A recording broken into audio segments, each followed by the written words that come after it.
Yes, students, let's start today's lecture. आज हम सबसे इंपॉर्टेंट टॉपिक करेंगे मोल कंसेप्ट। चैप्टर पूरा इस पे बेस्ड है। जितना भी आगे चैप्टर रहता है सारा मोल कंसेप्ट पे बेस्ड है, राइट? तो आप आज का लेक्चर अच्छे से समझ लोगे। आगे के जो टॉपिक्स हैं जैसे एम्पिरिकल फार्मूला, मॉलिक्यूलर फार्मूला, उसके बाद लिमिटिंग रिएजेंट आएगा, स्टोइचियोमेट्रिक कैलकुलेशंस, कंसंट्रेशन टर्म्स, ठीक है? तो वो सारे इस पे ही डिपेंड है, तो इसको आप अच्छे से समझ लेना, राइट? चलो, अब for example in our daily life जब कोई भी आर्टिकल मैं काउंट करता हूँ, कोई भी आर्टिकल से बुक्स हैं, नोटबुक्स हैं, तो कैसे हम अगर हम मैं लेके आऊँ एक साथ इकट्ठी लेके आऊँ बुक्स, तो मैं कैसे लेके आऊंगा? नोटबुक्स लेके आऊँ तो मैं कैसे लेके आऊंगा? या 6 लाऊंगा, पैक आता है ना, डजन का पैक आता है, 2 डजन का पैक आता है, ऐसे, ठीक है? तो डेली लाइफ में जिस तरह बच्चे हम डील करते हैं डजन से, लेकिन मोल कंसेप्ट के लिए for atoms I cannot deal in dozens, right? Why so? Because 1 dozen atom के लिए बहुत छोटा है। एक एटम का वेट कुछ भी नहीं होता, 12 एटम का वेट भी कुछ नहीं होगा, आपको पता है, ठीक है? फॉर एग्जाम्पल अगर मैं हाइड्रोजन की बात करूं, है ना, तो हाइड्रोजन एटम का वेट बोलना, आपको सब कुछ बता चुका हूं कैसे देख। What is the weight of hydrogen hydrogen atom?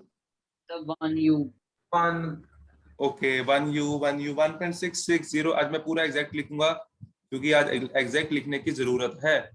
Hydrogen atom का वेट इसके होता है इतना, ठीक है, 10⁻24। तो अगर मान लो मैं 12 हाइड्रोजन का वेट निकालूंगा तो ज्यादा फर्क पड़ने नहीं वाला, तो ये 1.99 आ जाएगा, 10⁻23 आ जाएगा। ये तो कार्बन के एटम का वेट आ जाएगा, ठीक है? This is the weight of carbon atom, because you know कि जो कार्बन का एटम होता है वो 12 टाइम हैवी होता है हाइड्रोजन से, राइट? तो ये जो कैलकुलेशन है इससे मेरे को कुछ भी नहीं मिला, ठीक है? तो इसका मतलब मैं ये नहीं करूंगा, तो मैं कुछ ऐसा नंबर लूंगा जिसमें जो कि हम डेली लाइफ में कैलकुलेट कर सकें, कुछ ऐसा मास आए जो कि मैं डेली लाइफ में कैलकुलेट कर सकूं। तो फिर मैंने क्या किया, तो मैंने एक चीज सोची कि एक एटम का मास होता है mass of 1 atom of carbon, atomic mass with reference to carbon लिया तो ये भी कार्बन के रिस्पेक्ट में ले सकते हो, हालांकि किसी के साथ भी करोगे आंसर सेम आएगा। Mass of 1 atom of carbon that is equals to कितना होता है? 12U, ठीक है? And 12 into 1.660577 into 10⁻⁻24। आप लोग ये वैल्यू आपको वैसे पूरी याद रखने की जरूरत नहीं है, जस्ट मैंने प्रूफ करना है इसलिए लिख रहा हूँ, ठीक है बच्चे? तो इतना वेट होता है कार्बन के एक एटम का। इसमें किसी बच्चे को कोई doubt? Any doubt to anyone? Sir all clear? Sir हाँ बच्चे। सर यहाँ पे ग्राम क्यों नहीं लेंगे? ग्राम ग्राम क्यों नहीं लेंगे? लिखा तो है ग्राम। नहीं सर 12 यू किसका 12 ग्राम? बच्चे एक एटम का वेट है मास ऑफ 1 एटम। एक एटम कार्बन के एक एटम में 12 प्रोटॉन होते हैं ना, 6 न्यूट्रॉन 6 प्रोटॉन, तो टोटल मास 12 इंटू MP नहीं आता? This is the value of mass of proton. बात समझ आई? एक आप खुद सोचो, कल भी यही डाउट था बच्चे जरा, एक एटम का वेट 12 ग्राम कैसे हो सकता है? उसमें है ही क्या? एक एटम में होता ही क्या है? कुछ भी नहीं। अगर एक एटम का वेट 12 ग्राम होता, ठीक है, ध्यान से सुनना, अगर एक एटम का वेट 12 ग्राम होता तो मैं उसको देख सकता था, लेकिन जो एटम होता है उसका रेडियस पता कितना होता है? 10⁻⁻10 इस ऑर्डर का होता है, और इस ऑर्डर को नेकेड आई के साथ तो रजनीकांत ही देख सकता है, ठीक है? हम नहीं देख सकते। ठीक है sir. Mass of 1 atom of carbon 12U, that is very very very very small. तो हम क्या करेंगे, हम 12 ग्राम में निकाल लेते हैं कितने एटम है उसको हम एक टर्म डिफाइन कर देंगे, ठीक है? तो let's calculate number of atoms in 12 ग्राम। तो एक एटम का वेट कितना होता है बोलो? नंदनी, नंदनी यू वर, नंदनी से पूछते हैं, नंदनी जी कल एब्सेंट थी। कितना होगा एक एटम का वेट, कितना होता है? Yes Nandini,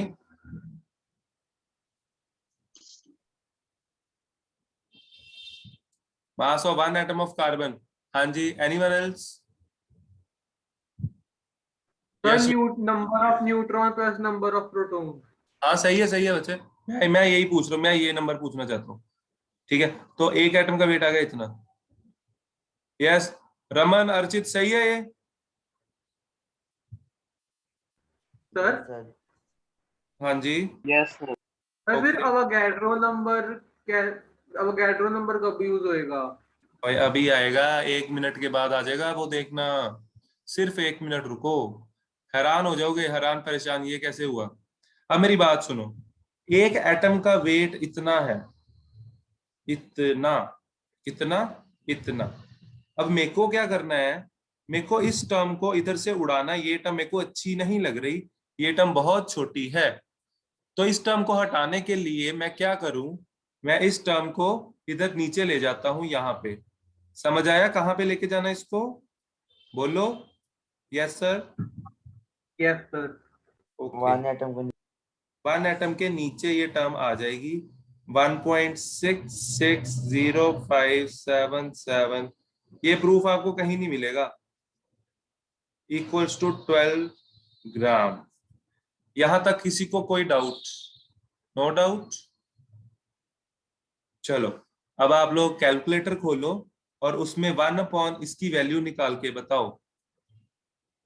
calculate 1 divided bye 1.660577 into 10⁻24। और आपके पास एक हैरान करने वाली टर्म आएगी जिसे हम कहते हैं एवोगैड्रो नंबर। 12 ग्राम में 6.022 आएगा। आया कि आया बच्चों? नहीं आया तो बता दो सर, हमारा तो आया नहीं। सर आ गया। आ गया, वेरी गुड। कौन बोला ये? यशवी, वंशिका, अर्चित? ओके, ठीक है वंशिका, कर यस। लिया, कर लिया इसको। यस सर आ गया। ओके, अर्चित? सर एक बार फिर से बताइए कैसे आया अवोगाड्रो नंबर? और सुना, ठीक है सब? हाँ जी सर। Very good. वन, इसको डिवाइड कर दिया, ये यहाँ पे लिखा हुआ है 1 divided by this whole term. इससे आ गया? और क्या, जादू कर दिया सर ने आज। तो ऐसे आता है एवोगैड्रो नंबर। इसीलिए सर मैं फिर अवोगाड्रो क्यों कहते हैं हम? इसलिए मैं एवोगैड्रो नंबर को, कई बुक्स में लिखा हुआ है, बहुत बुक्स में लिखा हुआ है, हम एवोगैड्रो नंबर को सीधा ये क्यों नहीं ले लेते, या ये क्यों नहीं ले लेते, है ना? एक ऐसा कॉम्प्लेक्स सा नंबर क्यों लिया है? तो कॉम्प्लेक्स सा नंबर जो ये है, ये इसलिए लेना पड़ा क्योंकि हम चाहते थे 12U को, 12U से ग्राम atomic mass, this is gram atomic मास। तो 12U को कन्वर्ट कर दिया 12 ग्राम में, और वो सारी टर्म उधर चलेगी, और उसमें इतने एटम होंगे। ठीक है, तो ये है सारी मोल मोल कंसेप्ट की पहेली। ठीक है, आया समझ? सर फिर ये अवोगाड्रो नंबर एक एटम का मास हो गया? एक एटम का नहीं, इतने एटम्स का। 6.02 × 10⁻23 एटम्स का जो वेट है वो 12 ग्राम है। बहुत बहुत बहुत बहुत बहुत ज्यादा एटम है ये। देवांशु? यस? Yes sir. कुछ मिस तो नहीं हुआ? नहीं सर, बस अभी लाइट गई थी। हाँ। ओके, ठीक है।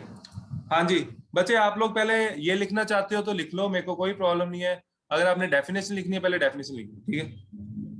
चलो, मैं पहले डेफिनेशन लिख रहा हूँ, तो अगर आपने ये लिख लिया है तो कोई दिक्कत नहीं है, तो मैं अभी दोबारा स्लाइड आपको दिखाऊंगा। मोल में भी डिफाइंड एज, ठीक है, उसके बाद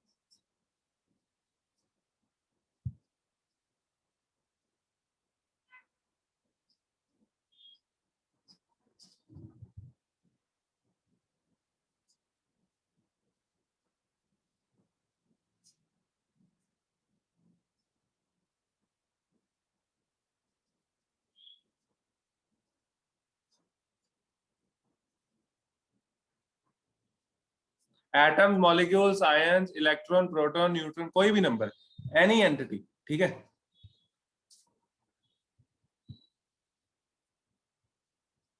सर क्या एंटिटीज क्या होता है जो लिखा है? एंटिटीज मतलब ये ब्रैकेट में लिखा हुआ है, मतलब कोई भी quantity related to atoms, related to element, related to chemistry, यहाँ पे समझ आया? ठीक है। काफी समझ आ रहा है, बोलना नहीं आज?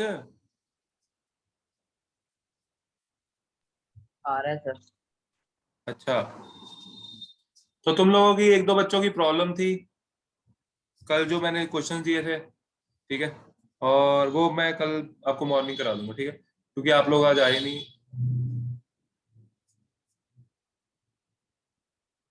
कि जी लिखना लिखो, नहीं लिखना मत लिखो।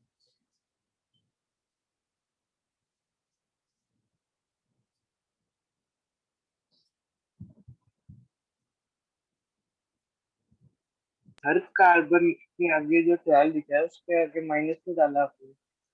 है माइनस नहीं है, हाइफन है, कार्बन 12 बोलते हैं इसको, कार्बन 12। अच्छा अच्छा, मेरे ब्रैकेट में नहीं लिख सकते? है ब्रैकेट में नहीं लिख सकते? ओ भाई लिख ले ऐसे ही। कौन बोल रहा है ये? Sir Arnav? Raman sir Raman. Raman, okay okay okay, ठीक है ठीक है, ब्रैकेट में लिख लो, उसमें क्या है। चलें आगे? सर एक मिनट एक मिनट, आप लोगों ने डेफिनेशन लिख ली सबने, उसके बाद ये लिख लिया सबने, जल्दी बोलो। क्षति क्षति। सर डिफाइन दिखाना है ये लिखना है। हाँ पहले, हाँ ये लिखना है सारा, ये कहीं नहीं मिलेगा, किसी बुक में नहीं मिलेगा, ये ढूंढ लेना। ये तुम्हारी जैसे तुम्हारी नोटबुक्स में है, exclusively on your notebooks. Sir पिछली स्लाइड करना। एक मिनट, ये बच्चे ये लिख रहे हैं, एक दो कर दूं पीछे, ये लिख लिया सबने? एक मिनट।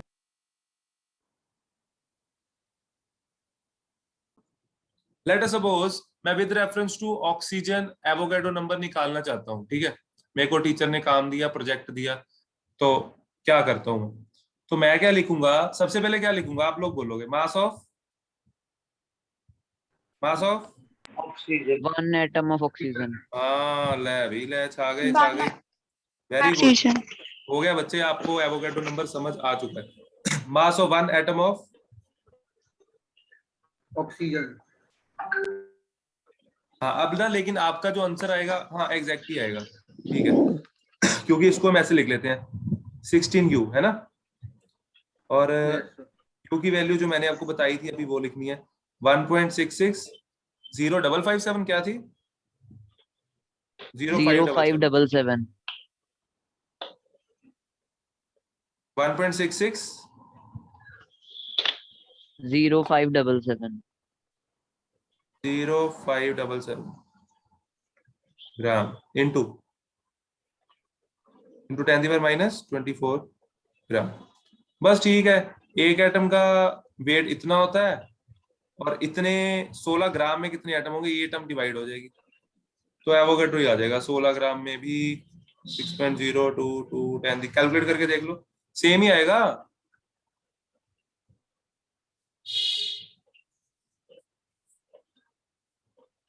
आया बच्चे समझ?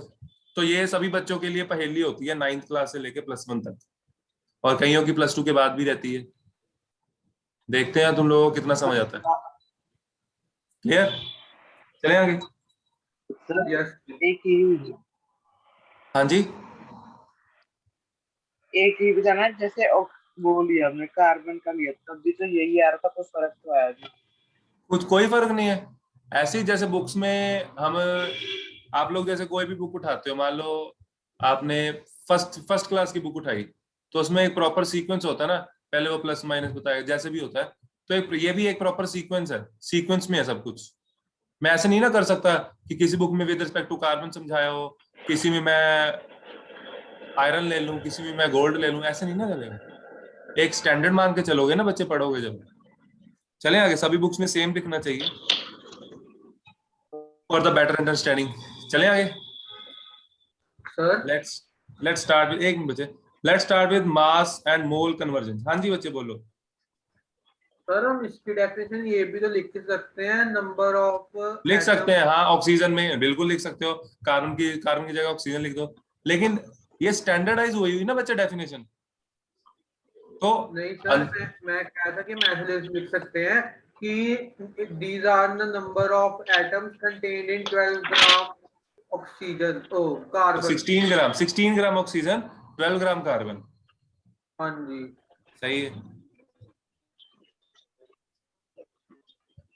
तो अगर आप ये डेफिनेशन खुद बना रहे हो, इसका मतलब होता है समझ आ गया। मास मोल convergence.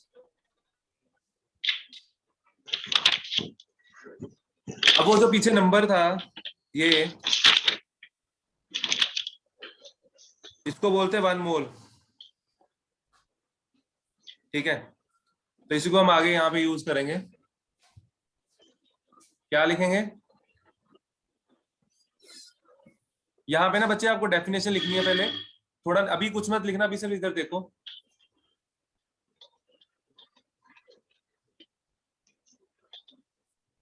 One mole of atom किसके इक्वल होता है? So 6.022 into 10 raised to minus 20. और यही 1 ग्राम एटम के इक्वल भी होता है। This is also equals to gram atomic mass. अभी हमने प्रूव किया कार्बन और ऑक्सीजन के लिए, ठीक है। तो हम इसका मतलब किसी भी एलिमेंट के लिए लिख सकते हो, of the element, x element. Very good very good. अब मैं यहाँ पे इसकी डेफिनेशन लिख रहा हूँ, आप लोग भी लिख लो।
ग्राम एटॉमिक मास को और क्या बोलते हैं?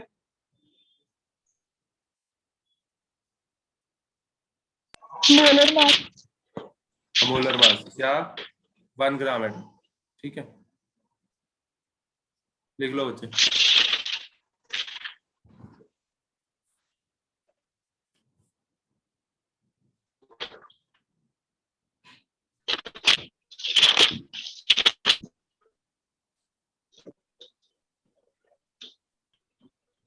तो इसका मतलब ये हुआ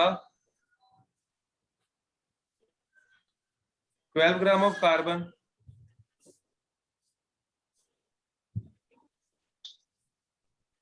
12 ग्राम कार्बन में कितने एटम होंगे? 6.022 into 10 raised to minus 20।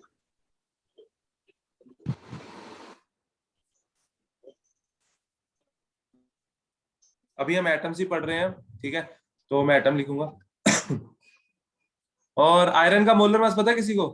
मैंने बताया था अभी रिसेंटली आपको, आयरन का molar mass Sir, 56. 56 gram of iron.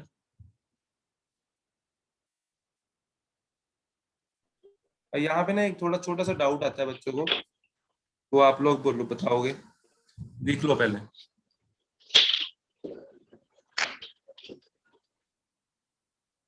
इसमें एक छोटा सा डाउट ये आता है कि एटम सेम है, एटम सेम है, मास अलग अलग क्यों है? कैसे, ऐसा कैसे पॉसिबल हो सकता है?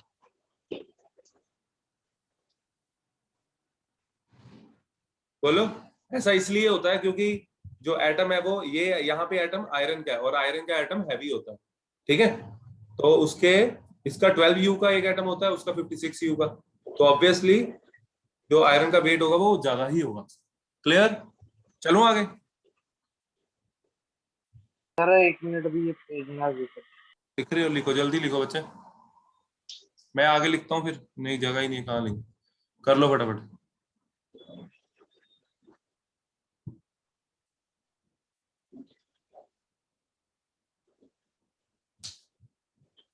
यहाँ पे ना एक छोटी सी सब हेडिंग भी लिख ही लो अब यहाँ पे, मोल एंड ग्राम एटॉमिक मास।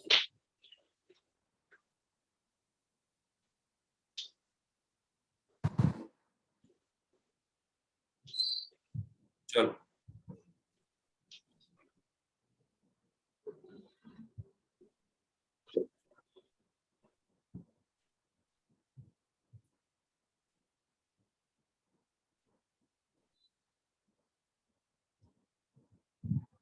हमने लिखा ग्राम मॉलिक्यूलर मास, ग्राम एटॉमिक मास, अब लिखो है ग्राम मॉलिक्यूलर मास। इसी का सब टॉपिक है मोल एंड ग्राम मॉलिक्यूलर मास। तो कुछ भी नहीं, इसमें मॉलिक्यूल आ जाएगा, ठीक है। तो इसमें मैं सीधा लिख देता हूं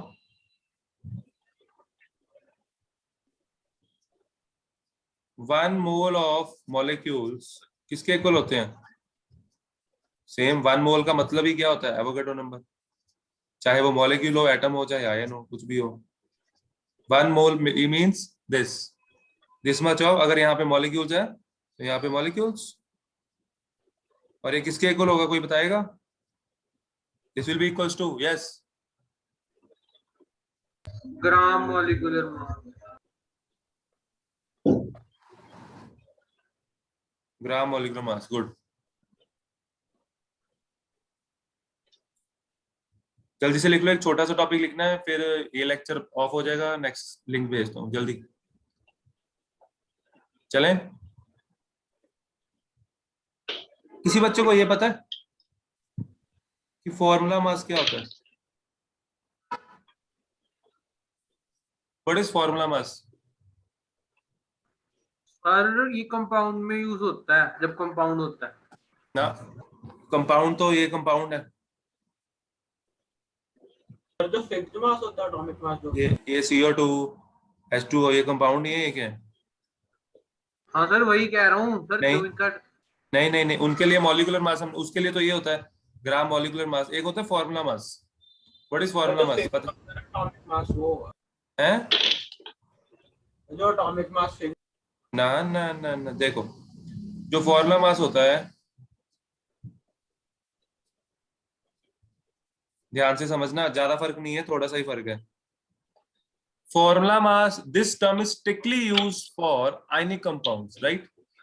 जैसे फॉर एग्जांपल, जैसे CO2 है, ये नॉन पोलर होता है। अभी आपको नॉन पोलर आयनिक में ज्यादा फर्क नहीं पता होगा, धीरे धीरे पता लग जाएगा, लेकिन आपको इतना तो पता ही है, जैसे NaCl है, ये टूट जाता है Na पॉजिटिव Cl नेगेटिव, तो इनको बोलते हैं आयनिक कंपाउंड्स, ठीक है। तो formula mass simply ionic compounds के लिए यूज किया जाता है, ठीक है। Formula mass is use for ionic compounds, आप लोग के लिए ऐसे ही लिख लो, इट इज यूज फॉर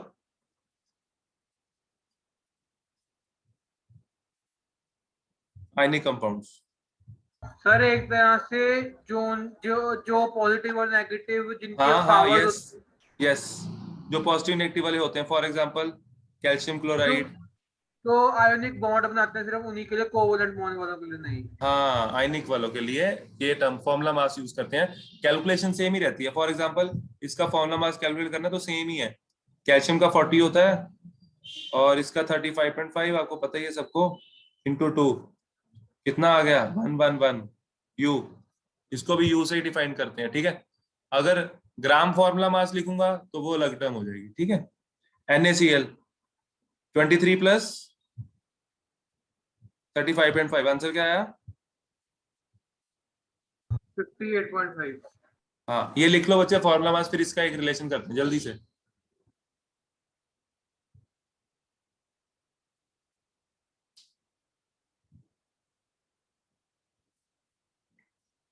चलें आगे। यस सर एक मिनट ये सर एक मिनट एग्जांपल्स क्या बोल रहे हो? कर लो बच्चे, नोट करनी है।